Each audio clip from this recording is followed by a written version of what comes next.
મને પાછો આપો, મારે બીજું કંઈ ન જોઈએ.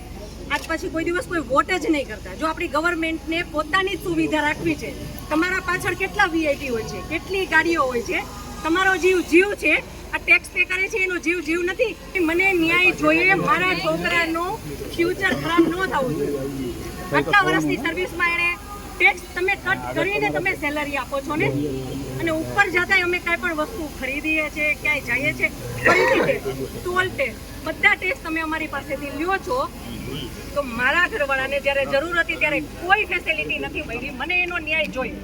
જ્યારે મોટા મોટા નેતા આવે, કોઈ વીઆઈપી માટે પાછળ કેટલી ગાડી, ઉપર હેલિકોપ્ટર, તેનાથી હાલે ટેક્સ પે કરે છે એના ઉપર જ. વીઆઈપી માટે જે સર્વિસ સુશીલભાઈ, આ લોકો માટે કેમ નથી? ઉપર આટલું બધું થઈ ગયું તો નીચે આર્મીને ખબર કેમ ન પડી કે ઉપર આ થઈ ગયું છે? આતંકવાદી અમારી સામે આવીને ગોળી મારી જાય છે. હિન્દુ મુસલમાનને અલગ કરીને હિન્દુના બધા ભાઈઓને ગોળી મારી છે. તો આપણી આર્મી કરે છે શું? લાખોની સંખ્યામાં આર્મી હતી ત્યાં.